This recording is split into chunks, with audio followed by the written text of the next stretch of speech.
Bismillahirrahmanirrahim. Bismillahirrahmanirrahim. Assalamualaikum warahmatullahi wabarakatuh. Innal hamdalillah nasta'inuhu wa nastaghfiruhu wa natubu ilaih.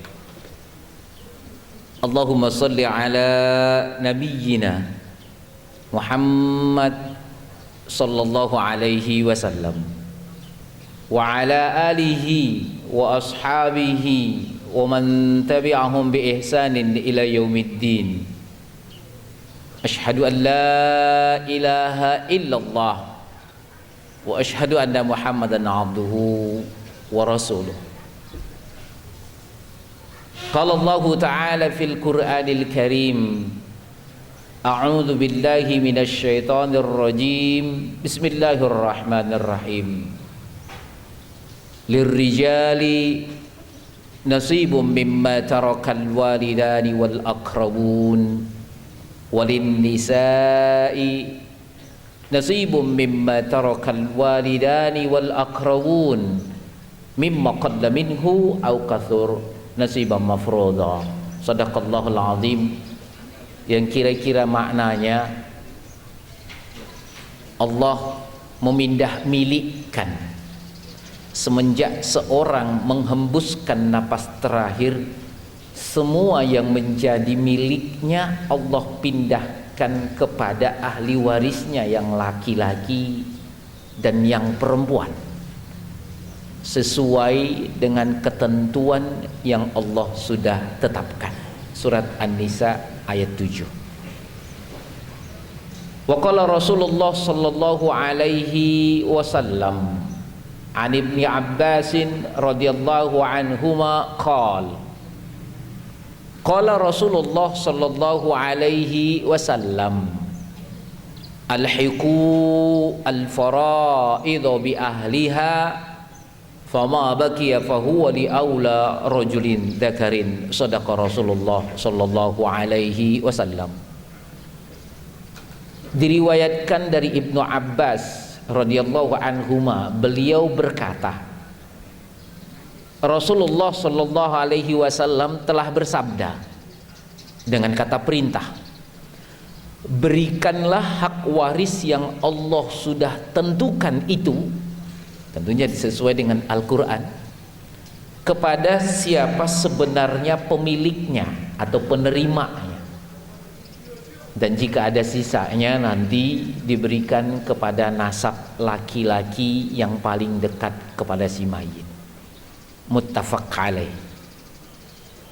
Kalau hadisnya sudah muttafaq alaih itu tidak perlu dibahas lagi Bapak Ibu, apakah sahih apa tidak, gitu ya Bapak Ibu ya.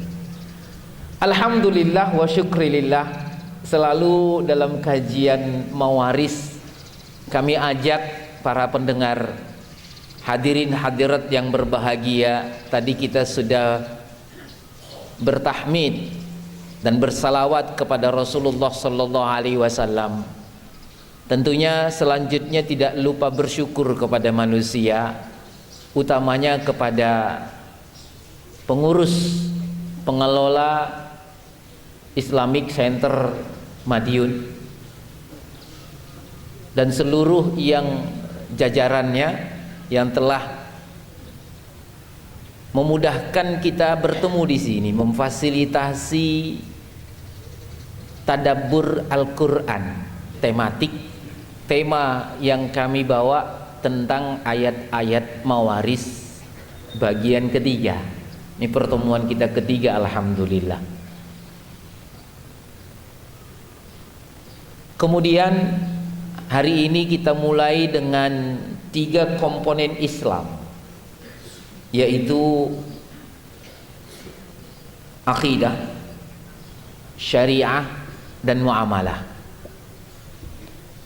Kita mulai dengan akidah. Tidak ada yang kebetulan. Bapak, Ibu, hadirin hadirat yang berbahagia, Allah sudah pertemukan kita hari ini, sudah bertemu bukan rencana lagi, berarti takdir sudah terjadi. Tak seorang pun bisa mengulanginya dan mengundurnya. Akidah. Alhamdulillah, kalau tak salah setahun yang lalu kita rencanakan ini Bapak, untuk di tanggal 26 Mei ini. Tahun kemarin kami berhalangan karena ada tugas lain. Setelah Syawal kalau tidak salah dijadwalkan. Akhirnya alhamdulillah Allah takdirkan kita ketemu lagi. Akidah. Alhamdulillah dengan keadaan sehat kita ketemu, karena sudah ketemu nih Bapak nih, kita sudah ketemu. Baru nanti kita mulai lagi dengan pembahasan syariah. Maknanya tuntunan,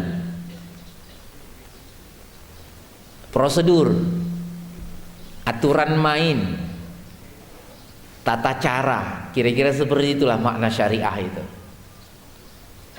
Tahun kemarin kita sudah membahas bahwa masa jahiliyah ada syariah jahiliyah tentang mawaris. Jadi kata-kata syariah ini berarti tuntunan, syariah jahiliyah, syariah Islamiyah. Sebelumnya kita sudah membahas pewarisan masa jahiliyah dengan 3 sebab. Seorang berhak mendapat waris ketika masa jahiliyah kalau ada hubungan nasab dengan si mayit ketika masa jahiliyah dulu. Namun syaratnya harus laki-laki nasabnya dan ikut berperang dan sudah dewasa. Masa jahiliyah perempuan gak dapat waris sama sekali, malah perempuan diwariskan seperti benda. Itu kita bahas tahun kemarin, pertemuan yang kedua. Yang kedua, pewarisan masa jahiliyah itu sebab ada hubungannya dengan halaf atau sumpah. Tetangga, teman kerja bersumpah, ntar kalau saya mati kamu mewarisi saya mewarisi kamu. Itu terjadi ketika masa jahiliyah. Yang ketiga, tabani. Nah ini yang kita bahas kemarin panjang, hampir setengah jam kalau saya putar lagi rekamannya, yaitu pengangkatan anak kalau bahasa Indonesianya. Kami ulas dalam 5 menit awal nih biar kita maju meneruskan bahasan kita. Tabani masa jahiliyah ketika Islam datang diturunkan oleh Allah, surat Al-Ahzab ayat 4, 5 dan 37 menjadi terlarang. Tabani itu adalah mengangkat anak yang bukan anak saya dan saya masukkan nama saya di belakang nama dia jadi bin Jabal atau bintu Jabal. Contoh Aisyah, anak perempuan ini boleh jadi anak abang saya, banyak anaknya, dan kadang-kadang ekonomi saya lebih tinggi dari dia. Nah, ini jahiliyah modern Bapak. Atau mungkin boleh jadi di rumah sakit ada anak, nggak diketahui siapa ayah ibunya yang bertanggung jawab, karena hanya Nabi Adam, manusia yang dilahirkan tanpa ayah dan tanpa ibu, serta Siti Hawa dan Nabi Isa alaihissalam dalam akidah kita yang tanpa ayah. Sekarang banyak anak dilahirkan tanpa ayah, tanpa ibu yang tidak bertanggung jawab. Alasan ini banyak Bapak, di keluarga kita boleh jadi terjadi. Namun dalam kajian ini kita nggak boleh sebut nama. Mudah-mudahan Allah beri hidayah dan bertaubat. Bulan kemarin pertemuan sebelumnya kita sudah memberikan solusinya. Anak angkat ini masa jahiliyah menjadi kebanggaan Bapak Ibu. Saya bangga kalau anak saya berikan kepada orang keren, orang besar, orang jago. Anak saya berikan menjadi bin kepada dia. Itu masa jahiliyah, bangga. Sampai-sampai ketika Nabi Muhammad SAW awal Islam, ada namanya Zaid bin Harisah, diabadikan dalam surat Al-Ahzab ayat 37. Falamma qada Zaidun minha watara, maknanya kepada kita yang mentadabburi Al-Quran hari ini, kami ingin menyampaikan bahwa 14 abad yang lalu itu sudah dilarang. Kejadian ini diabadikan oleh Allah dengan nama Zaid bin Harisah. Falamma qada Zaidun minha watara, Al-Ahzab 37 disebut nama Zaid. Itu Zaid bin Harisah. Ketika masa jahiliyah awal-awal Islam, itu Zaid dipanggil dengan Zaid bin Muhammad sallallahu alaihi wasallam karena dekat banget dengan Nabi Muhammad sallallahu alaihi wasallam. Kalau bahasa kita sekarang boleh jadi dia itu seperti sekretaris pribadinya Nabi Muhammad sallallahu alaihi wasallam, tapi bukan budak. Kebiasaan seperti itu dipanggil oleh jahiliyah, dia anaknya Muhammad sallallahu alaihi wasallam. Namun setelah Allah turunkan surat Al-Ahzab ayat 37, Nabi Muhammad sallallahu alaihi wasallam membacakan ayat itu dan memanggil namanya kepada Zaid bin Harisah, mengembalikan kepada awalnya. Itu pertanda dalam Islam tidak ada anak angkat. Dengan alasan apapun Aisyah tadi itu, Aisyah binti Jabal, saya tulis ke akte kelahirannya, ke catatan sipil, Dukcapil, saya daftar. Anak ini boleh jadi saya dapatkan dari rumah sakit, tanpa ayah tanpa ibu yang tadi, atau dengan alasan apapun tetangga saya atau abang saya atau saudara saya anaknya banyak, namun rezekinya lebih banyak saya daripada dia, dan saya mungkin 2, 3, 5 tahun belum dikaruniai anak. Banyak alasan di jahiliyah modern, tapi tetap ini kita kategorikan jahiliyah modern karena saya menjadikan Aisyah menjadi bintu Jabal. Ini yang tidak boleh dalam Islam. Saya bawa ke catatan sipil, saya tulis formulir Aisyah binti Jabal. Kantor catatan sipil nggak salah Bapak Ibu, karena kantor catatan sipil memberikan formulir yang saya isi Aisyah anaknya Jabal. Sebulan kemudian keluarlah akte kelahiran Aisyah binti Jabal berstempel negara. Petugas di Dukcapil tidak salah Bapak Ibu, yang salah saya mengaku-ngaku anak saya si Aisyah itu. Itulah nanti yang kita bahas kemarin, biasanya kebohongan pertama menimbulkan kebohongan selanjutnya menutupi kebohongan sebelumnya. Bohong pertama, anak itu sedikit besar, ayah saya lahir di mana, rumah sakit A, padahal bukan, menutupi kebohongan pertama. Dia besar sedikit, aurat saya terbuka di depan dia, nanti takut dia ngerti saya bukan ayahnya, saya tetap buka aurat di depan dia dan buka jilbab di depan saya, melanggar tuntunan Islam. Karena menutupi kebohongan pertama, jangan sampai dia tahu saya salaman sebelum dia atau sentuhan dengan dia pas sebelum sholat, saya tetap aja jadi imam. Bagaimana sholatnya orang dia bukan anak saya, tapi menutupi kebohongan yang tadi Bapak Ibu. Dan terus dia kuliah, dia sarjana, wisuda. Ada yang melihat dia, melamarnya, saya jadi walinya. Bagaimana akad nikahnya? Akad fasid namanya dalam fikih. Wali hakim atau wali aslinya, kalau dia abang saya, ayah dia, walinya abang saya, bukan saya. Karena menutupi kebohongan yang pertama tadi itu, akhirnya main tabrak-tabrak Bapak. Kalau dalam hukum warisnya, si perempuan tadi itu menikah tanpa izin wali dan pernikahannya tidak sah. Mohon maaf, nun sewu Bapak Ibu, mereka melakukan hubungan suami istri zina. Mereka berdua nggak tahu. Yang tahu saya dan istri saya dan abang saya. Janin yang dalam kandungannya disebut dalam fikih namanya janinnya itu waladuz zina, bukan anak zina terjemahnya. Janin yang terlahir dari hubungan akad yang tidak sah, bukan zina. Akad yang tidak sah. Akad yang tidak sah mengakibatkan seorang janin terlahir atau dia dalam kandungannya itu nanti tidak boleh dinasabkan kepada laki-laki itu, walaupun nanti dites DNA-nya sama. Maka pernikahan itulah awal daripada hubungan nasab. Maka Allah tadabbur Al-Quran, Allah menurunkan ayat la taqrabuz zina, janganlah dekati zina, bukan janganlah berzina. Nah, ini salah satunya kita yang hadir di sini, kita mentadabburi. Efeknya panjang Bapak Ibu.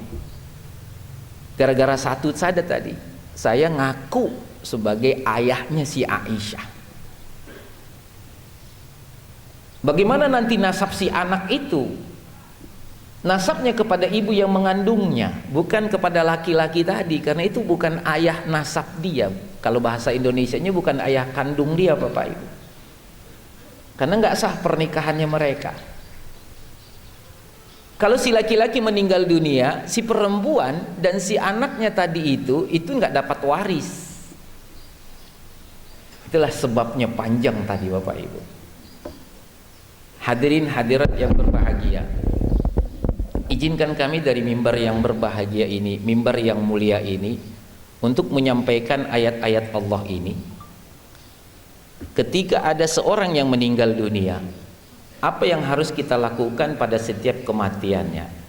Nah, masa jahiliyah Bapak Ibu, ketika masa jahiliyah, ketika ada seorang meninggal dunia, itu masih dicari siapa ahli warisnya. Zaman now, kalau ada yang meninggal dunia, yang diomongin hartanya, kebalik-balik. Cuman masa jahiliyah tetap dicari ahli warisnya dulu, baru hartanya. Cuman setelah Islam datang, Allah turunkan, ini yang kita bahas ayat-ayatnya. 14 abad yang lalu Allah turunkan ayat waris, itu menyediakan pewarisan yang ada ketika masa jahiliyah, berbeda dengan masa Islam. Cuman zaman now, berdirinya kami Bapak Ibu, diberikan kesempatan kepada kami, diberi amanah menyampaikan ayat-ayat Allah ini.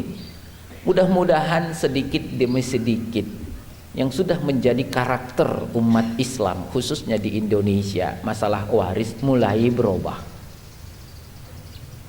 Kalau sudah menjadi karakter memang agak susah dirubah Bapak Ibu. Tapi tugas kami bukan merubah itu, tugas kami menyampaikan, kata guru kita. Menyampaikan ayat-ayat ini di mimbar yang berbahagia ini, di Ramadan yang mubarak ini, 10 terakhir ini, Allah turunkan hidayah kepada yang mendengarkan. Amin ya rabbal alamin. Tugas kami cuma menyampaikan Bapak Ibu.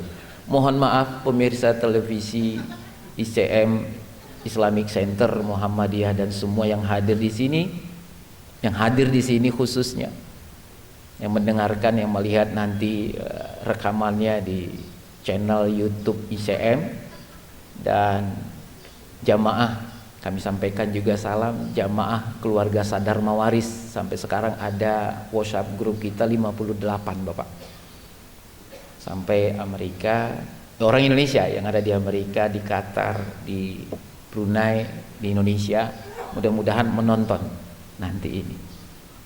Kami ingin sampaikan, tugas kami cuma menyampaikan ayat-ayat Allah ini, hadirin dan pemirsa. Selanjutnya Allah yang memberi hidayah. Karakter kita, mindset yang sudah terbangun di keluarga muslim. Kalau ada yang meninggal dunia, ayah saya meninggal dunia tadi pagi pukul 3 malam, saya ngomong waris. Biasanya pada ngomong, jangan ngomong waris, ibumu masih sugih, masih hidup, pamali, kata orang Sunda. Betul nggak Bapak Ibu?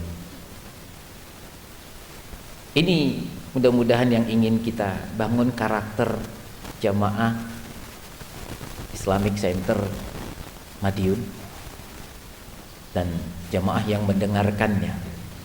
Bapak Ibu hadirin hadirat pemirsa YouTube dari Islamic Center Madiun, tolong undur makola wala tandur mankola. Mudah-mudahan Bapak Ibu mendengarkan apa yang, atau memperhatikan apa yang kami sampaikan, bukan melihat kepada siapa penyampainya. Kalau dilihat siapa yang penyampainya aibnya banyak Bapak Ibu. Wakeh. Kalau bahasa Arabnya ismu tabdil. Akeh jadi wakeh. Tolong jangan dilihat orangnya, namun mudah-mudahan apa yang kami sampaikan tidak lari daripada Al-Quran dan hadis serta ijma' sahabat. Ini kejadian masa jahiliyah masih berlaku sampai sekarang. Satu tadi masa tentang pengangkatan anak. Solusinya jika ini terjadi, saya yang harus bertaubat Bapak Ibu. Saya bertaubat ketika saya mentadabburi surat Al-Ahzab ayat 4, 5 dan 37 bahwa ud'uhum li'abaihim huwa aqsatu indallah. Nasabkanlah anak itu kepada ayah kandungnya. Jika engkau tidak mengetahui fa illam ta'lamu aba'ahum, kalau engkau tidak mengetahui siapa ayah kandung anak-anak itu, maka panggillah dia saudaramu seagama.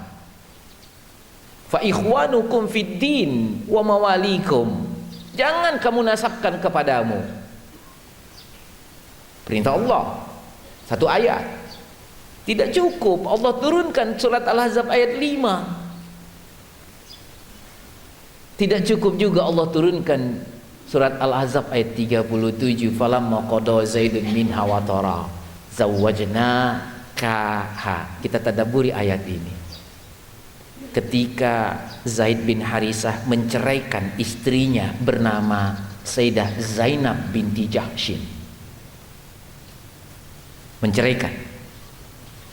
Allah menyuruh zawwajna ka, hai Muhammad sallallahu alaihi wasallam, nikahi hiya, dia Sayyidah Zainab binti Jahsyin. Itulah karena perintah Allah lah Rasulullah sallallahu alaihi wasallam menikahi Sayyidah Zainab binti Jahsyin, yang konon ceritanya dia adalah istri daripada, kata orang Arab Quraisy jahiliyah, dia adalah istri daripada bekas anak angkatnya Nabi Muhammad SAW. Karena Zaid bin Harisah dianggap anak angkat Nabi Muhammad SAW oleh kafir Quraisy jahiliyah. Dan syariat jahiliyah haram hukumnya bagi mereka seorang ayah angkat menikahi bekas istri anak angkatnya. Dan itu dilakukan oleh Rasulullah Sallallahu Alaihi Wasallam. Gimana nggak marah kafir Quraisy? Syariatnya diotak-atik.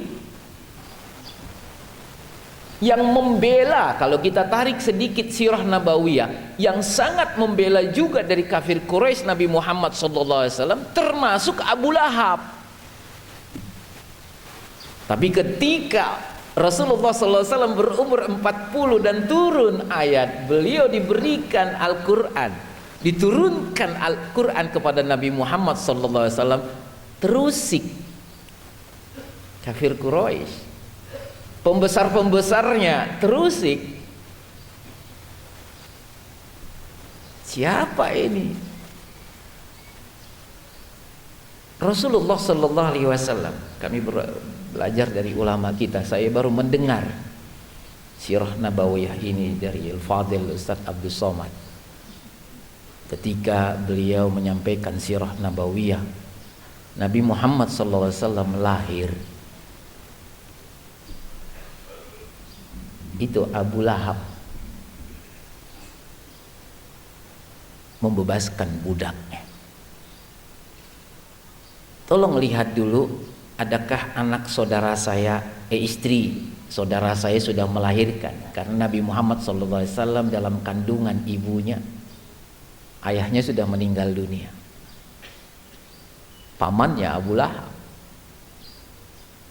budak itu datang memberikan kabar lagi kembali kepada Abu Lahab. Sudah lahir. Laki-laki apa perempuan? Kalau perempuan disuruh kubur hidup-hidup. Laki-laki. Saking senangnya ente bebas.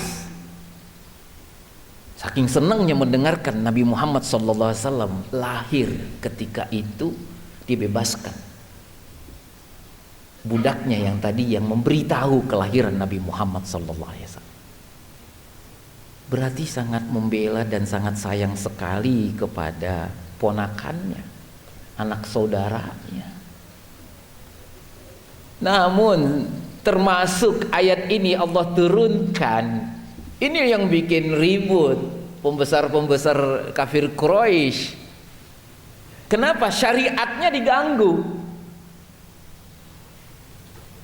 Rasulullah SAW menikahi, menurut mereka, bekas istri anak angkatnya, yaitu Zaid bin Harisah. Karena mereka menganggap Zaid itu adalah anak angkat daripada Rasulullah SAW. Mulai menekan Rasulullah SAW dengan perjuangannya. Itulah nanti salah satu sebabnya hijrah dari Makkah ke kota Madinah. Kembali kepada yang tadi Bapak Ibu, mohon maaf, solusi daripada anak angkat saya ambil kertas, saya bertaubat dengan surat Al-Ahzab 4, 5 dan 37. Saya sudah tahu hukumnya. Saya yang mengangkat Aisyah binti Jabal. Saya menulis akte kelahiran Aisyah binti Jabal nomor sekian tahun sekian dikeluarkan di sini oleh Dukcapil ini. Dukcapil tidak salah Bapak Ibu, yang salah saya. Saya bertaubat setelah saya mentadabburi dan mendengar ayat Al-Ahzab 4, 5 dan 37. Hari ini saya bertaubat. Aisyah binti Jabal adalah anak kandung dari abang saya kalau saya tahu. Aisyah binti Anwar, karena abang saya namanya Anwar misalnya. Saya menjadi ayah asuh daripada Aisyah, bukan ayah kandungnya. Saya tulis itu. Kalau saya ketahui siapa ayahnya. Fa illam ta'lamu aba'ahum, kalau kamu tidak mengetahui siapa ayah-ayah mereka, misalnya ada anak ketemu di kolong jembatan, saya ambil akte kelahirannya, kalau bisa jangan. Kalau sudah terjadi saya bertaubat, saya tulis Aisyah, saya tidak mengetahui siapa ayahnya, Allahu a'lam, atau Aisyah binti Abdullah, hamba Allah. Ketemu di rumah sakit ada anak 3 tahun yang lalu Bapak Ibu, setelah sebuah pengajian kita di Bogor, ada seorang ibu perawat, mohon maaf, ini kisah nyata, sinetron episode pertama hari ini.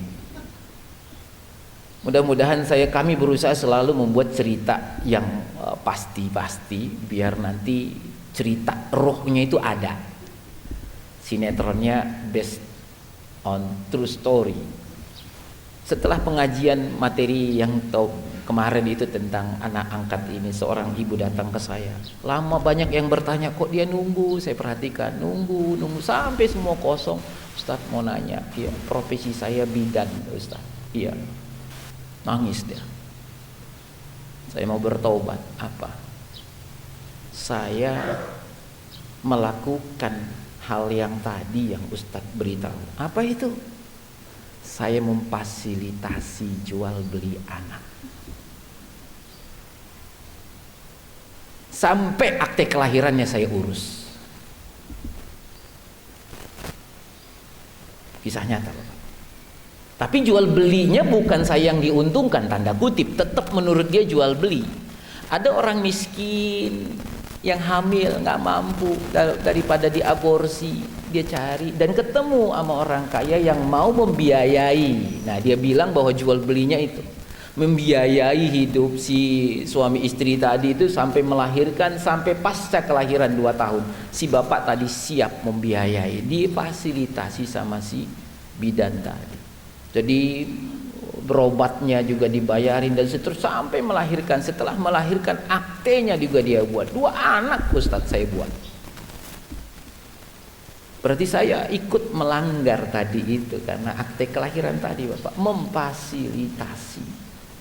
Saya bilang, ibu baru tahu, iya dalam Islam ada namanya rufi al-qalam, tidak dicatat sebuah kesalahan kalau belum tahu. Ibu udah tahu sekarang, iya dosanya lebih besar daripada sebelum tahu. Sekarang ibu bertobat, catat, cari orang itu, beritahu, buat keterangan di akte kelahirannya, tempel di belakangnya. Siapa ayah kandung anak itu sebetulnya? Itu solusi Bapak Ibu. Saya pun nanti kalau saya tulis Aisyah binti Jabal, tidak betul adanya. Dia adalah Aisyah binti Anwar. Aisyah adalah anak asuh saya. Saya catat, saya tempel di belakang akte kelahirannya. Aisyah berarti aurat saya harus saya tutup di depan dia, apalagi udah dewasa. Aurat dia di depan saya harus saya tutup. Dan dia boleh saya nikahi. Sekali lagi Bapak Ibu, kita harus hati-hati. Dan dia boleh saya nikahi, karena bukan anak saya. Dan saya tidak boleh menikahkan dia sebagai wali. Kalau saya nggak mengetahui siapa ayahnya, berarti nanti wali hakim. Itulah kira-kira solusinya hari ini Bapak, kita tadabburi ayat-ayat itu. Nah, ini ribut masa jahiliyah. Itulah hijrah. Baru kita masuk ayat selanjutnya. Hari ini kita masuk adalah tadarrut tasyri' linidhamil mawaris. Berangsur-angsurnya pewarisan dalam Islam. Kita masuk masa hijrah. Innal ladzina amanu wa hajaru wa jahadu bi amwalihim wa anfusihim fi sabilillah wal ladzina awaw wa nasaru ulaika ba'duhum awliya'u ba'd. Kira-kira maknanya, innal ladzina amanu, syaratnya harus sudah beriman dulu, bersyahadat ketika Nabi Muhammad sallallahu alaihi wasallam diturunkan Al-Qur'an, berarti sudah menjadi nabi dan rasul di Gua Hira. Sirah Nabawiyah. Semenjak itu termasuk Sayyidah Khadijah yang pertama kali masuk Islam, Sayyidina Ali radhiyallahu anhu dan seterusnya. Nanti terakhir Umar. Umar ceritanya keras banget ya Bapak Ibu. Tapi ketika mendengarkan Toha, Allah bolak-balikkan hatinya, langsung berbalik. Tadinya mau menghabiskan Rasulullah SAW dan pengikutnya, para sahabat, berbalik menjadi Al-Faruq, kata ulama kita. Sampai-sampai Rasulullah SAW dalam sirahnya kalau pas ketika meninggal dunia, beliau mengatakan, siapa yang mengatakan Nabi Muhammad SAW mati, saya penggal lehernya. Saking dia tidak percaya bahwa Nabi Muhammad SAW manusia biasa. Tapi setelah melihat, dia tertunduk melihat jasad Nabi Muhammad SAW.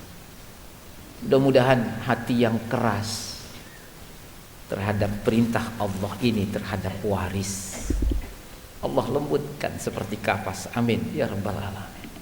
Tapi jangan seperti kerupuk Pak, keras tapi disiram air langsung melempem. Enggak. Maksudnya di sini itu rohama.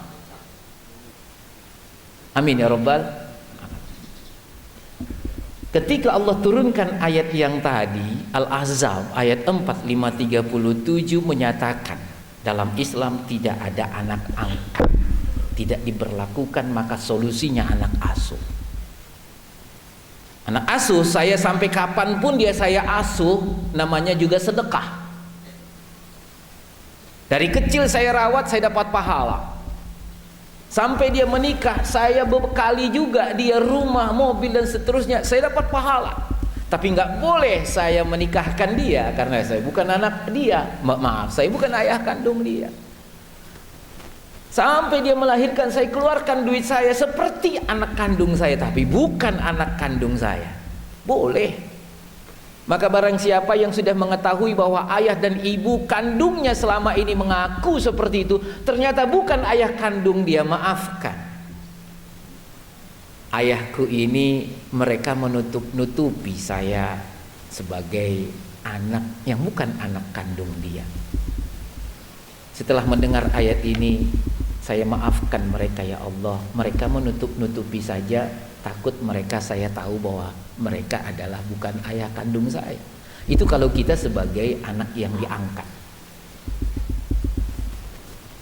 Kemudian bagi kita seorang ibu atau ayah yang selama ini mendengarkan ayat ini, selama ini mengangkat anak, kalau dia sudah dewasa, taubatnya ke Allah dulu.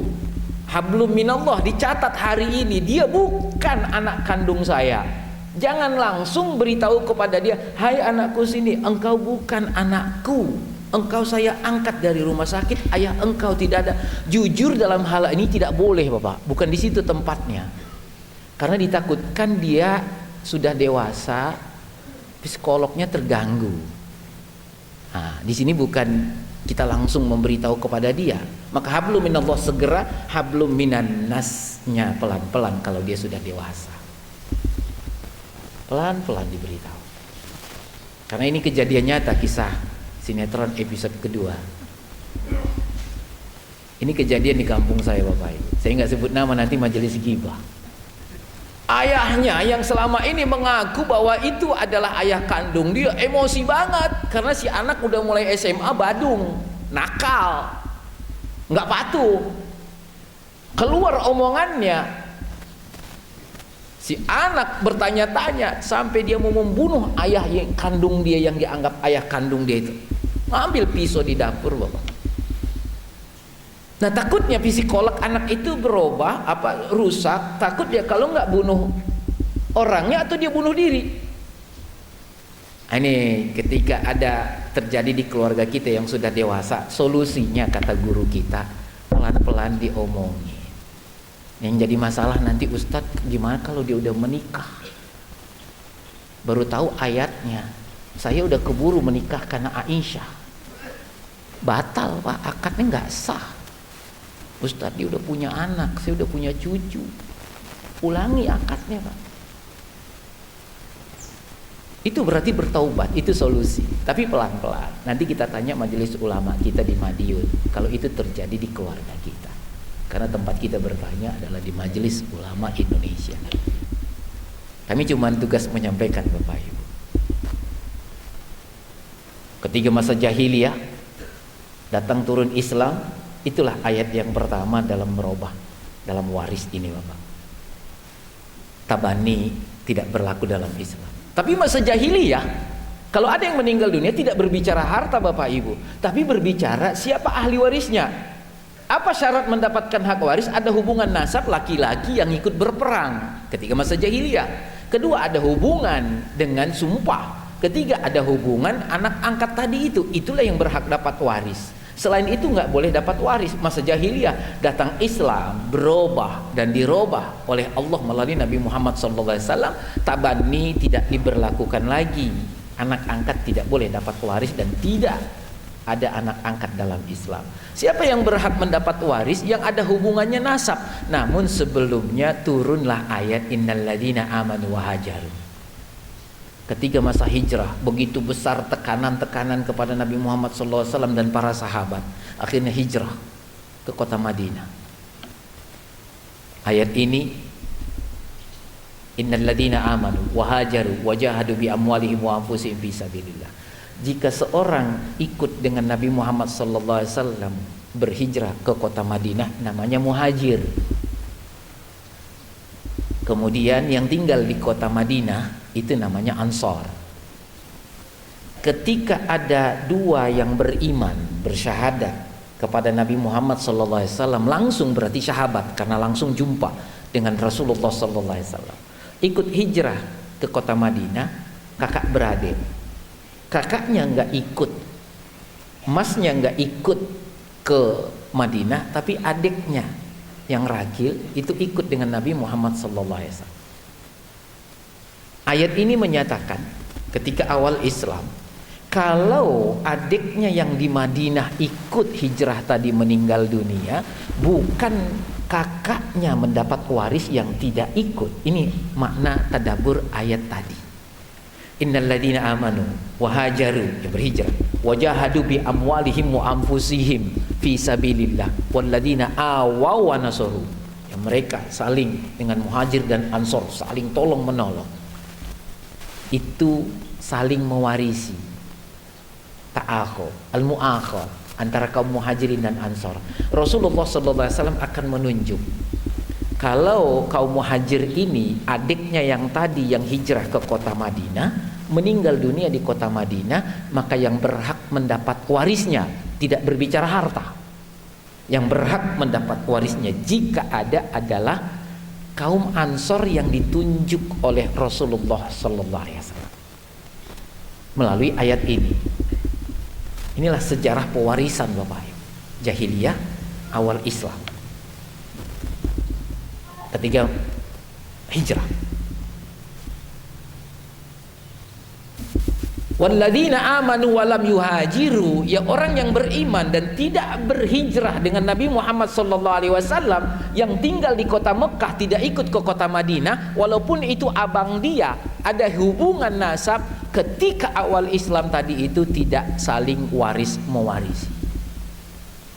Malakum min walayatih min syai' hatta yuhajiru.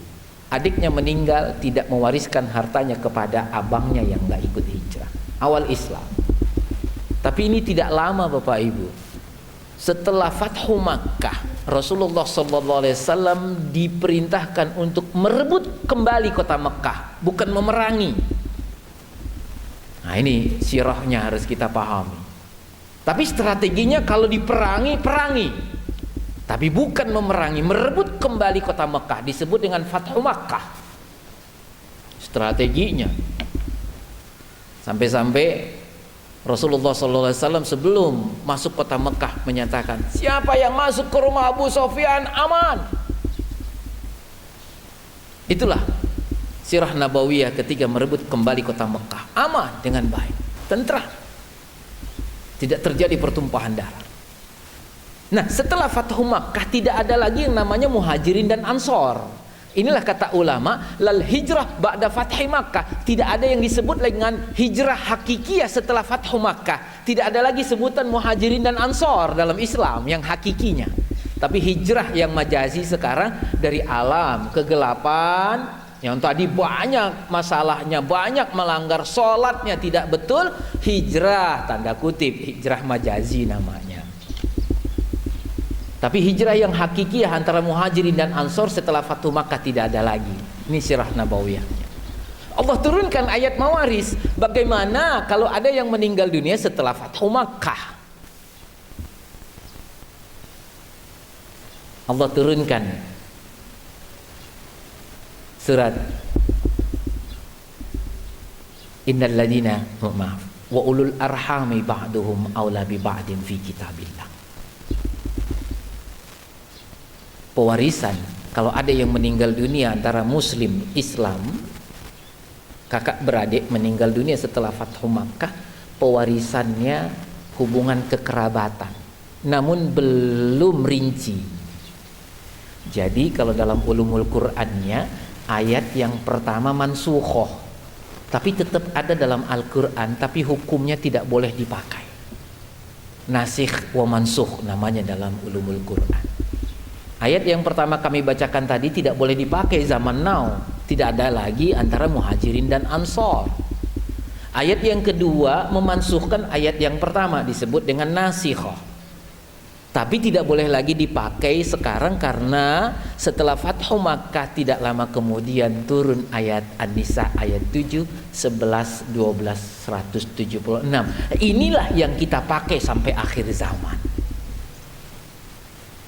Jadi di dalam ayat-ayat mawaris itu ada namanya ayat nasikh dan mansukhoh. Nasikhoh dan mansukhoh. Ayat yang pertama tadi itu Al-Anfal 72, kemudian baru Al-Ahzab ayat 6. Walul arhami ba'duhum aula bi ba'din, pewarisannya kekerabatan tidak lagi berlaku. Muhajirin dan Ansor baru ini hari ini yang kita fokus dalam surat An-Nisa ayat 7, 11, 12 dan 176. Inilah sejarah pewarisan dalam Islam. Tarikh tasyri'il mawaris, sejarah pensyariatan mawaris yang berangsur-angsur. Dalam kajian tadarrud atau berangsur-angsurnya hukum dalam Islam, itu biasanya kata ulama kita dalam ulumul Quran, kalau ada hukum itu berangsur-angsur Allah turunkan, itu biasanya itu sudah menjadi karakter masyarakat ketika itu. Seperti khamr. Khamr itu jadi minuman biasa ketika masa jahiliyah. Ayat khomer dalam Al-Quran tidak langsung diharamkan khomer. Allah turunkan ayat la taqrabus sholata wa antum sukara. Janganlah kamu melaksanakan dan mendirikan sholat ketika engkau dalam keadaan mabuk. Ayat ini nggak boleh dipakai sekarang karena ayat ini berlaku sebelum turun ayat khomer haram, nasikh dan mansukh. Barang siapa yang ketemu dengan ayat ini, Bapak Ibu tolong jangan dikatakan bahwa boleh mabuk dalam Islam. Ayat ini awal turunnya khamr itu dulu. Karena kebiasaan orang minum masa jahiliyah, karakter itu berarti sudah menjadi kebiasaan, sulit merubahnya, maka merubahnya pelan-pelan.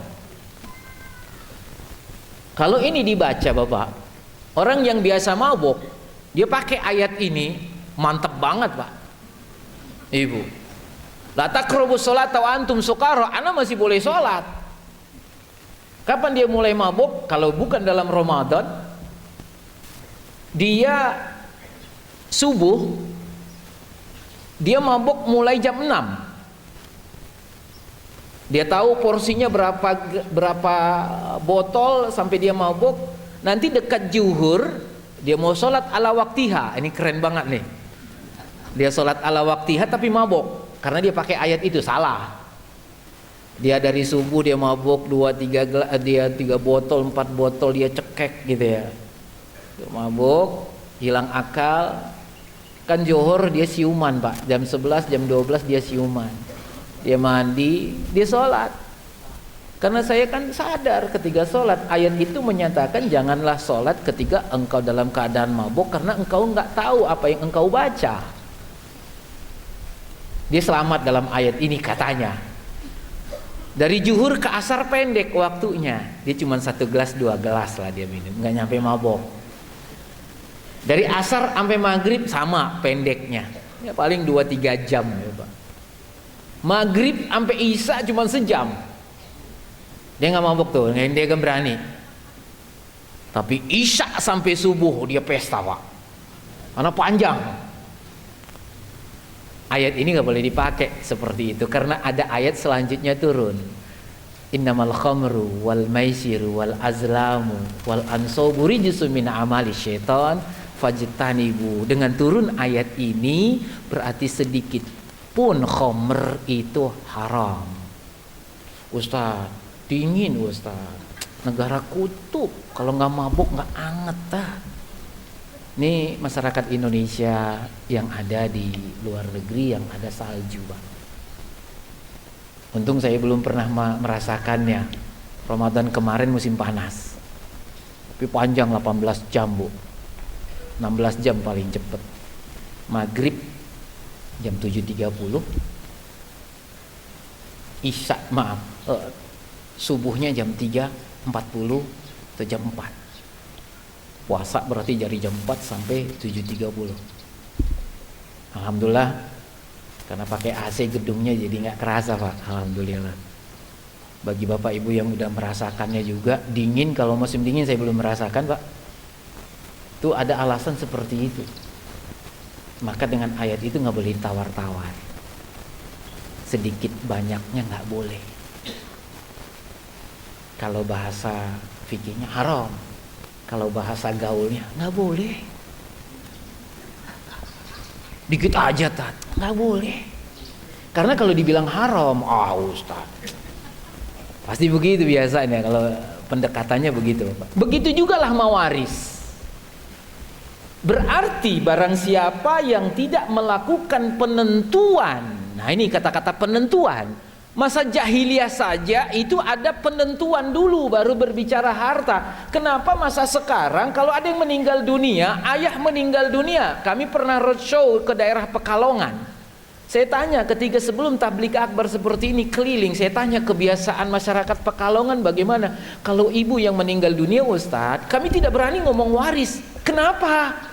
Karena bilang begini Ustadz, ibu udah meninggal, iya biarin ayah pakai harta ibu, mana tahu ada emasnya, gelangnya dan seterusnya. Kenapa? Mana tahu ayah lagi.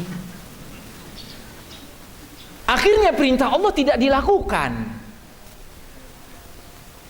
Itu kejadian Bapak Ibu. Al-adah muhakkamah dalam fikihnya seperti itu. Kebiasaan itu bisa menjadi hukum. Tapi kalau bertentangan dengan syariat, aturan main Islam, tuntunan Islam, kan nggak boleh. Karena sudah mendarah daging jadi kebiasaan. Seperti kami di daerah Tapanuli Selatan, marga saya Nasution Bapak Ibu. Untungnya di akte saya nggak nampak Nasutionnya. Alhamdulillah saya diterima di Madiun. Alhamdulillah. Tapi Mandailing nggak keras-keras amat Bapak. Di daerah kami Pak, kebiasaannya laki-laki yang paling besar yang dapat waris. Karena dianggap dialah yang membantu ibu saya ketika ayah saya meninggal dunia. Abang saya mengatur keuangan dengan ibu saya. Maka waris stop di anak laki-laki paling besar. Padahal masa jahiliyah nggak begitu loh. Masa jahiliyah masih dicari siapa nasabnya, baru harta itu dikuasai sama mereka. Loh kok kita gitu loh. Oleh sebab itu kami sampaikan hal ini, mudah-mudahan Allah memberi hidayah. Kami akan sangat senang sekali sebab kami menjadi asbab hidayah. Pengurus ICM, Islamic Center Madiun, akan sangat bahagia sekali kalau majelis ini menjadi asbab hidayah. Bahagian kru televisi nanti videonya diviralkan, tapi tolong jangan dipotong-potong sampai lengkap. Kan biasanya begitu, subscribe, like and share, tapi jangan dipotong-potong gitu ya Pak. Akan menjadi asbab hidayah. Akan senang sekali kalau kita menjadi asbab hidayah. Turun lagi ke daerah Minangkabau, berbeda lagi Bapak Ibu. Lampung, kebiasaan berbeda lagi. Masuk Merak, Banten, Jawa Barat. Masuk kita Jawa Tengah, Jawa Timur, sepikul, segendongan. Saya sering dengar seperti itu Bapak Ibu. Masuk nanti NTB, Bali, Sulawesi, Kalimantan, Irian.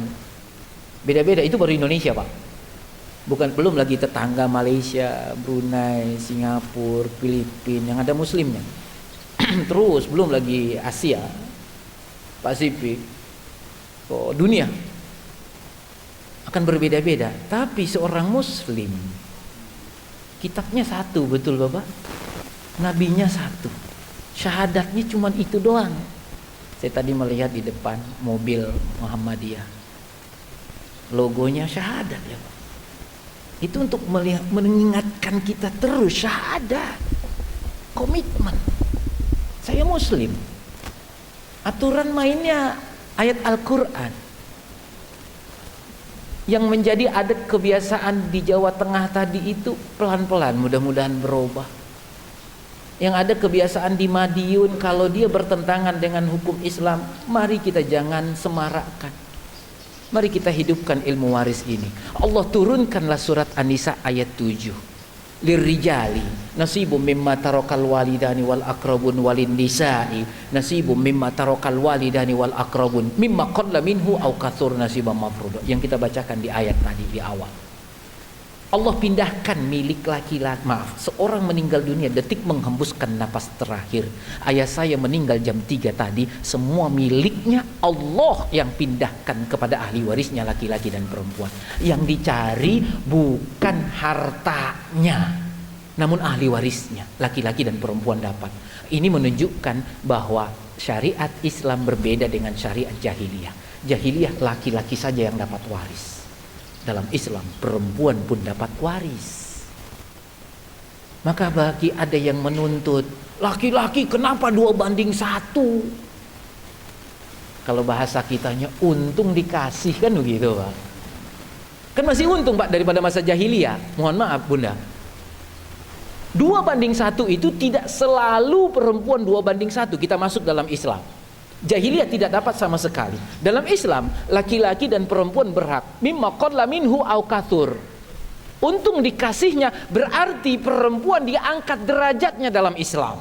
Kata guru kita begitu. Jadi tidak perlu lagi emansipasi Bapak Ibu. 14 abad yang lalu perempuan sudah diangkat derajatnya. Kalau ada yang masih mengatakan laki-laki, saya katakan emansipasi laki-laki perempuan 2:1. Dengan alasan laki-laki kadang-kadang nggak bekerja, perempuan banyak yang bekerja. Kenapa harus 2:1? Diakal-akalin namanya. Karena ketika masa jahiliyah perempuan tidak dapat sama sekali, Allah yang menurunkan surat An-Nisa ayat 7, laki-laki dan perempuan mimma qalla minhu aw katsur, sedikit atau banyaknya. Nanti aturan selanjutnya ini masih global. Nanti rincinya di 11, 12, 1, 7, 6. Kadang-kadang laki-laki dengan perempuan 2:1. Kadang-kadang perempuan lebih banyak daripada laki-laki. Kadang-kadang laki-laki menghalangi yang perempuan. Itu nanti aturannya di wall. Hari ini kami tidak akan menyampaikan dan tidak akan menyampaikan di tempat umum karena salah satu penyebab orang tidak mau belajar mawaris, kata guru kita ketika kami di training, karena gurunya mengajarkan 1/6, 1/8, 1/3 di depan umum. Akhirnya besok jamaah berkurang, gak mau belajar faraid. Itu salah satu trik guru mawaris. Bagi yang hadir di sini, guru mawaris tolong jangan diajarkan di tempat umum kapan 1/6, 1/8. Karena ini fardu kifayah. Biarkan kita para guru-guru yang memegangnya, sebagaimana memandikan jenazah, bagaimana mengeluarkan kotoran dalam perutnya, itu biarkan yang mahir mudin yang ngerjain. Fardu kifayah. Kapan 1/6 kepada ibu, kapan 1/8? Ustadz, saya seorang ibu punya anak saya meninggal punya cucu, 1/6 perempuannya karena statusnya ibu. Ustadz, suami saya meninggal dunia sebagai istri, 1/8 kalau punya anak. Kok begitu Ustadz, perintah Allah? Gimana ya, ini nggak boleh diajarkan di umum, kata guru kita. Karena pengalaman kami, sinetron episode ketiga, 2010 kami pulang dari Mesir, ngajar di Bogor sampai 2016. Pertama kali kami diberikan jamaah ibu-ibu di pengajian. Sebelumnya 4 tahun saya mengajar faraid ke mahasiswa di Al-Azhar. Karena materi ini Pak, paling banyak nggak lulus di Al-Azhar. Betul Pak, bukunya 350 halaman, dianggap yang masuk Al-Azhar sudah belajar dasar.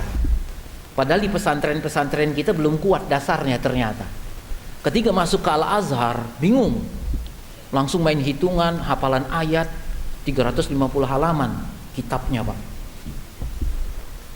Akhirnya banyak nggak lulus.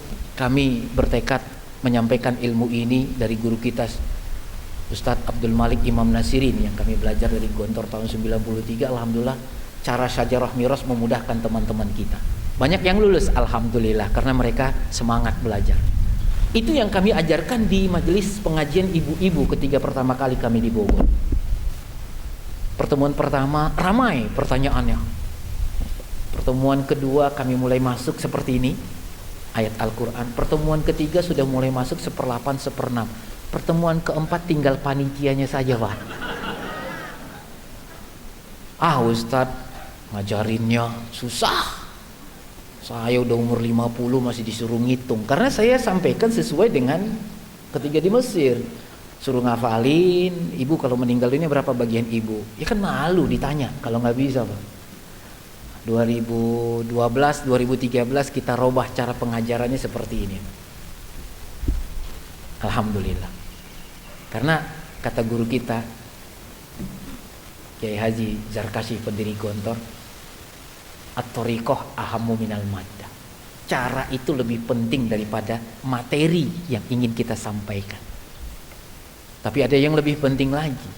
Guru menyampaikan cara tadi itu lebih penting, berarti harus ada gurunya Pak. Hari ini kita ada gurunya. Ada yang lebih penting lagi kata guru kita, ruhul muallim. Ruhnya si guru tadi itu yang lebih penting dari segala-galanya. Doakan kami terus bersemangat menyampaikan ilmu ini. Semalam kami nggak sebut nama, kami bertekad nggak mau berhenti lagi mengajarkan ilmu ini Bapak Ibu, terus menerus. Karena ada seorang besar, saya nggak sebutkan karena ini saya sebut bukan aib.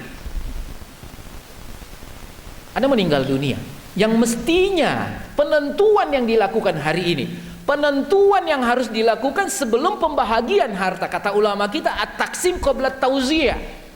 Kami populerkan 2013 dengan PSP, penentuan sebelum pembahagian, penentuan hablum minallah. Kita taati apa perintah Allah. Allah turunkan surat An-Nisa ayat 11. Yusikumullah. Allah memerintahkan kamu ketika seorang meninggal dunia, fi auladikum, cari ahli warisnya, bukan cari hartanya, karena hartanya belum tentu ada. Betul nggak Bapak Ibu? Ayah saya meninggal dunia, pedagang, hartanya 8 miliar tapi hutangnya 10 miliar. Angkat tangan siapa yang mau bayar Bapak? Enggak ada. Tapi kalau ayah saya meninggal dunia punya 8 miliar, hutangnya enggak ada dalam catatannya, tetangga pun ngaku ahli waris. Maka kami ingin mengajak fair, yang adil Bapak.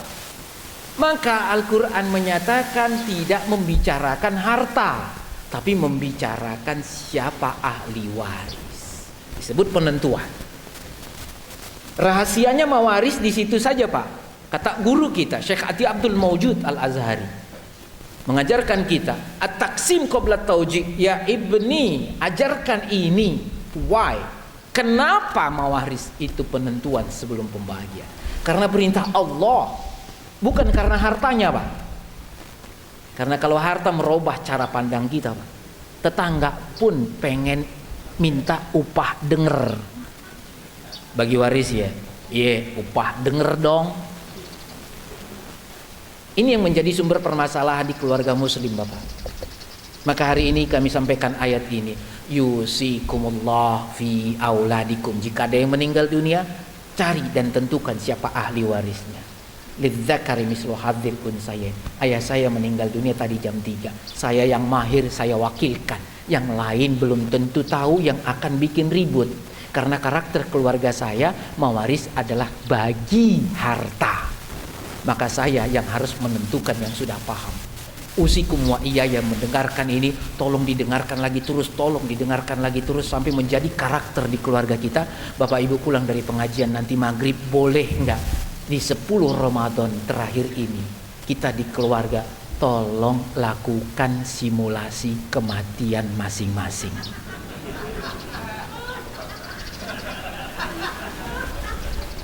Biar ibu ngerti mana sih sebenarnya harta ayah. Nggak jelas Ustaz, mana aja nggak jelas. Ayah nggak pernah nyatet, padahal Al-Baqarah 282 faktubu. Suami istri yang menjadi masalah waris Bapak Ibu. Karena apa? Cara pandangnya bagi. Harta suamiku, hartaku, hartaku, hartaku. Itu di keluarga saya Bapak, di sini nggak ada. Maka mulai hari ini, ketika meninggal dunia akan jadi masalah harta itu.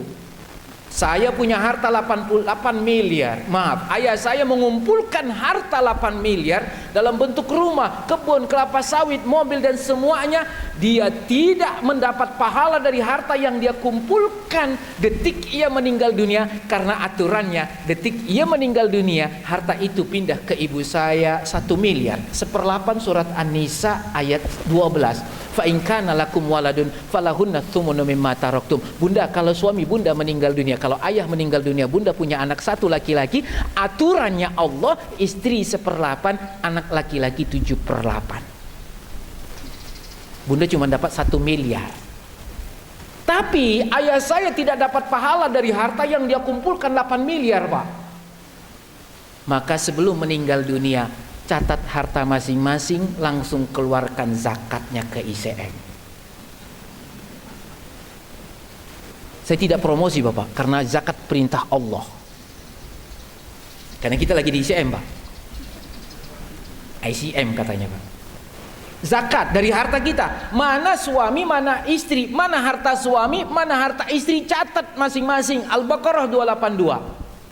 Kalau belum jelas, bang, rumah ini milik siapa sih sebenarnya? Dulu kita beli. Nah ini banyak banget nih. Istri saya pegawai negeri, saya pengusaha. Gaji istri saya 4 juta, saya 40 juta per bulan. Tapi kadang nggak ada. Kira-kira siapa yang paling cepat di ACC perbankan syariah untuk kredit rumah Bapak Ibu? Istri atau suami? Pegawai negeri sipil. Tapi uangnya uang saya. Maka di sini mari kita perbaiki. Hai istriku, nompang namamu ya. Tolong pakai namamu kredit rumah. tiap bulan saya kirim 10 juta ke rekeningmu. Jelas akadnya suami istri. Saya meninggal dunia, rumah diwariskan karena rumah milik saya walaupun atas nama istri. Ini banyak sekali masalah di keluarga muslim. Maka sebelum meninggal dunia, tolong catatan hartanya diperbaiki. Bapak pulang dari sini, tolong kalau istri kita minta, bang rumah kasih hadiah ya buat aye, berarti mawarisnya udah mantap. Karena orientasinya mati, Pak. Karena nanti kalau saya meninggal dunia, rumah itu bingung punya siapa. Betul Bapak Ibu? Maka ayah saya jangan sampai dia meninggal dunia, harta 8 miliar dikumpulkan mati-matian, dia tidak mengeluarkan zakatnya karena hartanya langsung milik kami, Bapak. Ayah saya nggak dapat pahala dari 8 miliar kalau dia nggak mengeluarkan zakatnya yang wajib. Kalau ayah saya tidak menafkahi, dia dosa. Kalau ayah saya kalau dia bernadar tidak keluarkan dari 8 miliar, maka catat dulu, baru dikeluarkan zakat yang utama. Ibu saya punya catatan uang karena ayah saya milik dia, ibu saya milik dia. Ibu saya punya harta lebih daripada nisabnya tahun ini, wajib mengeluarkan zakat. Ibu saya punya emas yang nggak dipakai, lebih nisabnya, wajib ibu saya ngeluarin zakat ke ICM. Banyak kan orang berzakat itu Bapak mengatakan zakat fitrah udah kelar. Belum. Boleh jadi istri saya lebih kaya dari saya, Pak. Kenapa? Karena saya menikahi istri saya karena saya tahu ayahnya kaya raya. Ini yang belum menikah nih. Rahasia untuk mencari calon istri. Carilah perempuan satu-satunya dan ayahnya kaya raya. Kalau meninggal dunia dapat setengah. Meninggal ayahnya, istri saya dapat setengah dari perusahaan ayahnya. Walaupun istri saya tetap di rumah dengan saya. Istri saya orang kaya baru dapat setengah dari perusahaan ayahnya. Zakatnya harus dikeluarkan karena perusahaan itu milik istri saya. Tolong Bapak, Ustaz, nerima zakat di sini ya Pak. Tolong kita lihat tahun ini kalau boleh, berapa persen laki-laki, berapa persen perempuan yang mengeluarkan zakat ke sini. Kita lihat. Mudah-mudahan dengan mawaris hari ini kita ganti judulnya Bapak. Tadabbur Al-Quran tentang mawaris dan hubungannya dengan jiswaf. Maka sebelum kita mati, harta kita diwariskan. Sebelum diwariskan, kita nggak dapat pahala dari harta kita. Suami istri jelas. Istri saya mengatakan, abang, mas, hartamu, hartaku, hartaku, hartamu. Dengan akad, boleh. Sah. Catat, 2 saksi laki-laki, Al-Baqarah. Berarti semua hartaku dari manapun saya dapatkan dan istri saya berapapun harta dia dari mana dia dapatkan gabung jadi satu. Kalau saya meninggal dunia belas semangka, setengah diwariskan, setengah milik istri. Kalau ada akad. Kalau nggak ada akad dalam Islam, kami sampaikan, kalau tidak ada akad dalam Islam, sekali lagi, kalau tidak ada akad saya dengan istri saya dalam Islam, hartaku, saya punya kewajiban menafkahi dia. Titik. Harta istriku, hartanya, titik. Saya tidak mengangkat bahwa ibu-ibu harus senang dengan saya, tidak. Saya menyampaikan hal yang sebenarnya. Harta istri saya, hartanya, tidak ada punya kewajiban menafkahi siapapun. Dari mulai lahir sampai ke liang lahat, perempuan dalam Islam statusnya dinafkahi, Bunda. Senang ya? Senang, Bunda. Maka kalau ada yang menuntut 2:1, kakak saya menuntut dengan saya 2:1, saya menafkahi dia, kakak saya menafkahi kakak saya ketika suaminya meninggal dunia atau diceraikan oleh suaminya. Saya wajib menafkahi dia, wajar 2:1. Dinafkahi suaminya, lepas dari suaminya saya walinya. Maka kita laki-laki harus kita tahu siapa yang harus kita nafkahi dan calon yang akan kita nafkahi. Maka konsekuensi dapat waris, keluarkan zakat. Maka hari ini kami ingin sampaikan dengan mawaris. Cara berpikir kalau saya mati nanti, harta saya bukan milik saya. Maka sebelum meninggal dunia Bapak, tolong dicatat hari ini please. Kalau kata orang barat, kalau udah please sekali itu udah tolong banget. Pulang dari sini, tapi Allah sih yang membuka hati kita masing-masing. Kami cuman kewajiban menyampaikan, tolong pulang dari sini mana suami mana istri, tolong catat mana hartamu bang, mana hartaku. Boleh saling contek. Banyak nggak sih? Kasusnya Pak, ada seorang episode yang keempat, meninggal dunia, dia baru beli tanah 2 hektar, dia nggak sampaikan ke keluarga dia. Nggak ada yang tahu si ayah beli 2 hektar. Meninggal, mereka kehabisan, hampir mau jual rumah warisan. Datang petugas pajak setelah 2 tahun, ketok pintu. Betul di sini rumah bapak ini? Betul. Ini kami dari petugas pajak, bapak almarhum ada 2 tahun belum bayar pajak PBB tanah 2 hektar. Sujud syukur keluarga itu bapak ini. Kok sujud syukur Ustadz? Ternyata almarhum punya tanah 2 hektar yang belum mereka tahu. Maka fungsinya Allah perintahkan mencatat. Kami tutup dengan, hari ini semua berpikiran mawaris termasuk saya. Yang pertama, perintah Allah catat dulu harta masing-masing. Baru terjadi di situ dengan suami yang masih hidup, dengan istri masih hidup. Kalau bisa sebelum diminta kita bilang, hai istriku, hartaku, hartamu, hartamu, hartaku. Makin cinta nggak istri kita Pak? Ibu makin sayang nggak sama suami kalau begitu? Ntar malam berbuka puasa mantap banget tuh. Lihat aja Pak pengaruhnya, pasti ngefek Pak. Pasti ngefek. Habis itu dicatat. Ibu kalau sudah bergabung hartanya, zakatnya semuanya dikeluarkan bareng atas nama berdua. Jadi nggak 2 kali ngeluarin zakat. Pajaknya pun begitu. Kan begitu Pak konsekuensinya. Kepemilikan ada pajak, ada zakat. Maka kalau dipisah hartanya, istri nyatet keluarkan zakatnya segera. Cuma 2,5%, masih ada 97,5%. Maka kalau mau nambah pahala sebelum kematian, berilah sedekah atau hadiah 5%, masih ada 92,5% atau lebih, silakan. Zakat itu cuma 2,5%. Kalau 400 juta cuma 10 juta. Tolong Bu, Bapak jangan melihat 10 juta. Kalau 10 juta beli kerupuk sama tukangnya pun kebeli. Tapi lihat 390 jutanya. Maka kalau menyerahkan zakat kepada Masjid ICM, tolong yang 400 juta sudah memenuhi nisab, kurangi 10 juta zakatku. Istri punya 820 juta. Suami punya 410 juta. Itu baru zakat Pak. Janganlah pelit, nanti nganter berasnya kepada fakir miskin jangan diambil dari uang zakat. Maka ada sedekah. Saya 400 juta, 10 juta zakat. Saya berilah 20 juta. 5%. Masih aja berapa lagi Pak? 370 juta. Nah baru kalau bisa 70 juta wakafkanlah ke ICM. Itu yang membawa sampai akhir zaman. Wakaf dengan uang, bangun apa saja. Itu akhirnya ayah saya, kalau hartanya tinggal 300 juta, itulah yang diwariskan. 400 juta bukan harta dia, 100 juta. Karena dia sudah berwakaf sampai akhir zaman. Gedung-gedung kita yang wakaf ini dipakai. Kita berdiri di sini. Saya paling cemburu kepada orang kaya yang tahu wakaf. Difasilitasi kita di sini, pahalanya ngalir ke beliau. Padahal kita yang memberikan taklim, orang yang berwakaf di ICM memakai semua yang ada di sini, pahalanya mengalir sampai akhir zaman Bapak. Itu yang sunnah. Aku qouli hadza wa astaghfirullah li wa lakum. Tugas saya selesai, mohon maaf tambah 15 menit sampai kepanasan Bapak Ibu. Saya mohon maaf, kita tutup dengan doa. Mudah-mudahan Allah memberi hidayah kepada kita. Berpola pikir waris, penentuan sebelum pembahagian.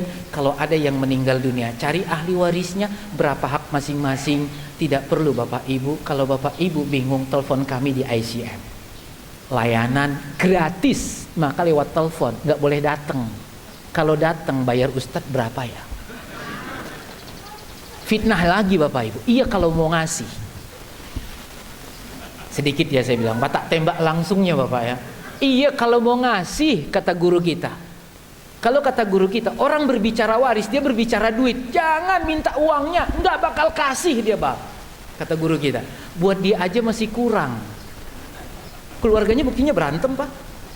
Maka nggak perlu sebenarnya konsultan waris. Maka kami tidak menjadi konsultan waris, tapi edukator lewat telepon. Silahkan Bapak Ibu, lewat ustadz kita di sini. Kami nanti lewat telepon, Bapak Ibu boleh datang ke sini. Nanti lewat telepon, nggak harus ke Madiun. Layanan namanya klinik ilmu mawaris. Kita tambahkan. Tolong jangan orang lain Pak. Nama saya aja biar saya dapat pahala. Monopoli ya Pak ya. Sampai ada nanti kadernya di ICM. Kita kader nanti di ICM. Duduk di sini, siapapun yang belajar, siapapun yang meminta menyelesaikan waris, tolong sampaikan ke sini, kita tentukan. Syaratnya satu, tidak boleh menyebut jumlah nilai harta warisan. Ustadz nggak seberapa sih hartanya, cuma 4 miliar. Loh saya kan mendengarnya ya Allah 4 miliar. Tanya dong nomor rekening saya. Dan itu tidak akan Bapak Ibu. Kami diajarkan di training jangan berharap dari harta warisan orang lain. Gak bakal. Pun kalau ada, pun paling sedikit dia kasih sama antum. Maka kami tidak boleh menerima nama waris. Ustadz ayah saya meninggal dunia, baru kita tentukan. Siapa ahli warisnya? Istri dapat 1/8, anak laki-laki 7/8. Monggo, mau dibagi rata silahkan. Mau berhadiah silahkan. Setelah itu boleh diberikan hadiah kepada anak, kepada ibu dan seterusnya. Itulah penentuan sebelum pembahagian. Baik Bapak Ibu, ada salam kita. Kalau assalamualaikum jawabnya waalaikumsalam. Kalau salam mewaris, penentuan sebelum pembahagian. Penentuan itu proses. Istri dapat 1/8, anak laki-laki dapat 7/8. Pembahagiannya boleh dihadiahkan ke ibu semua. Maka sebelum meninggal dunia suami, tolong disimulasikan, beritahu kepada anak. Nah, kalau ayah mau meninggal dunia, kita tentukan ke ICM. Kemudian selanjutnya nanti hadiahkan ke saya ya, itu sebelum meninggal. Kalau sudah meninggal dunia masalah Pak, masalah. Maka sebelum meninggal dunia sampaikan, kalau sudah meninggal dunia maka berdamai-damailah. Baik Bapak Ibu, saya Muhammad Jabal Alamsa memohon dan meminta kepada hadirin hadirat untuk sementara ICM, walaupun saya belum diterima atau tidak diterima atau akan diterima, saya menabalkan diri, saya menjadi penentu mawaris di sini. Amin ya rabbal alamin. Penentu itu tugasnya cuma menyampaikan 1/8 melakukan perintah Allah. Mudah-mudahan diterima lamaran saya. Dan besok kalau ada yang meninggal dunia, sibukkan kami di klinik ilmu mawaris cabang ICM. Layanan gratis, jangan disebutkan nilainya karena ini hablum minallah. Mau dibagi rata silahkan. Baru kalau sudah berbagi waris, tolong jangan lupa zakatnya. Infak, sedekah, terakhir wakaf. Ada proyek kita Bapak? Ada proyek apa Pak? Apa itu MBS Pak? Muhammadiyah Boarding School. Saya ikut Pak, menjual. Mulai aja Pak. Hari ini yang mau 500.000 wakaf. Nah ini di Amerika biasanya begini Pak. Buka puasa itu sampai ribuan dolar Pak. Karena setiap Jumat lelang. Mau bangun MBS Madiun ya Pak. 500.000 berapa orang? 1, 2. Tolong panitia dicatat. 1. Di videokan saja Pak. Di videokan. Nanti tolong datang ke langsung 1, 2, 3. Itu masih 500.000 ya Pak. 4, 5, 6, 10. Alhamdulillah 500.000 kecil. 1, 2, 3, 4, 5, 6, 7. Bapak yang mengangkat tangan nanti Allah yashhad ya, kami nggak tulis namanya, tolong langsung datang ke mana? Ke sini dalam, kalau bisa dalam 3 hari tolong disampaikan. Saya yang kemarin yang angkat tangan 1 juta wakaf. Wakaf namanya wakaf dengan uang untuk pembangunan. 1 juta. Bagi yang nggak angkat tangan takut ria dan seterusnya langsung saja nggak masalah. Terakhir Pak, saya lelang yang gede 10 juta. Sebelum mati nih Pak, mau waris tadi. Tapi harta pribadi, jangan harta suami Bu. Harta pribadi 10 juta. Ada 1, 2, 3 dalam hati saja biar nggak ria. Silahkan nanti ke MBS. Baik, alhamdulillah, mudah-mudahan pembangunan MBS kami juga ikut berperan di dalamnya, tidak dengan uang tapi menunjukkan kebaikan. Kalau mau nambahin silahkan, setelah dihitung pulang dari sini, dihitung hartanya ternyata banyak, silahkan berzakat, berinfak, berwakaf. Berzakat, bersedekah, berwakaf.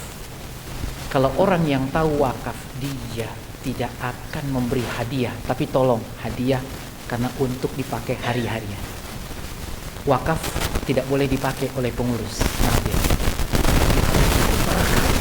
Manfaat. Tidak sholat. Hari lebih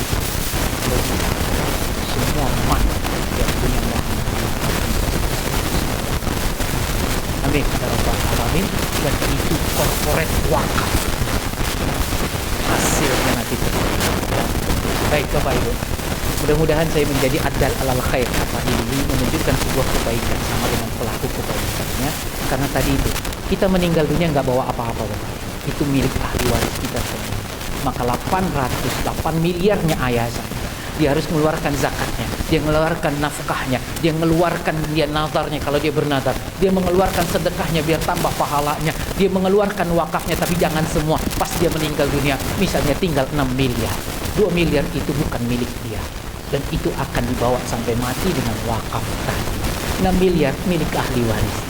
Ahli warisnya nggak boleh berantem. Baik Bapak Ibu, saya Muhammad Jabal Alam. Selesai juga saya menyampaikan Bapak yang disembuhkan oleh Allah penyakit, keluarga yang kita mudah-mudahan sampai lebaran Allah sembuhkan. Yang mau jualan hari ini, Allah tambah rezekinya.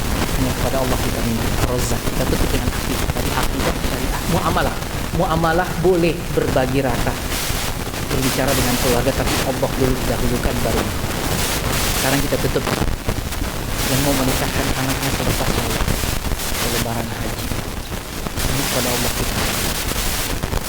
Sebelum menikah lagi, menurut saya Bapak, misalnya orang tuanya kemudian mau lulus kuliah, mau itu, tadi kita tutup dengan doa. Hanya kepada Allah kita dan mendoakan.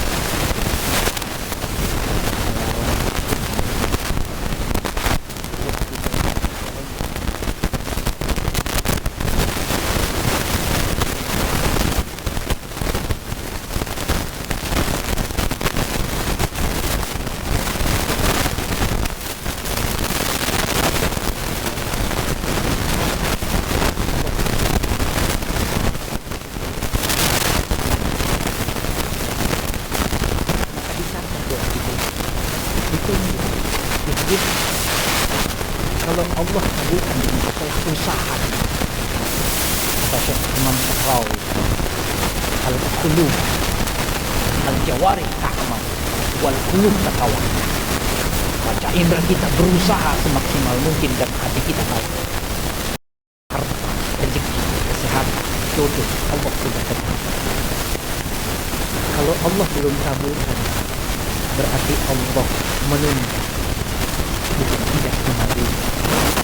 Muslim ini akidah. Kalau Allah belum kabulkan, mari kita tetap sujud syukur karena Allah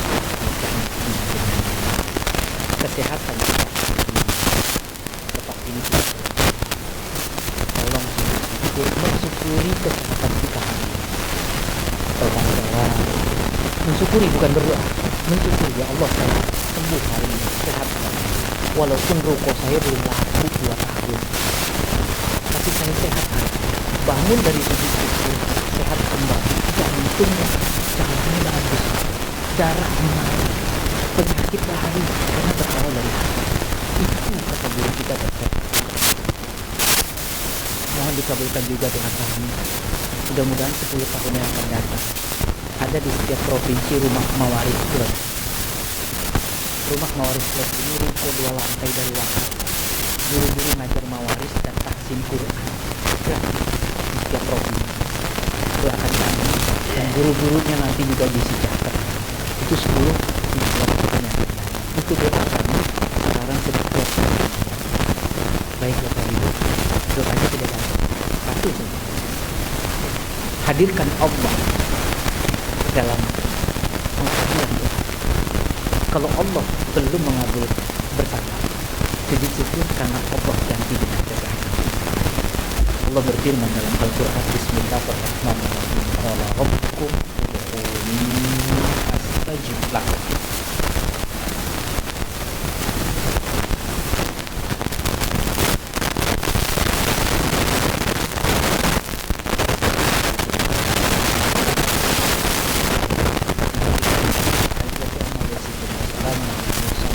Walhamdulillah. Saya Muhammad Jabal. Saya tidak.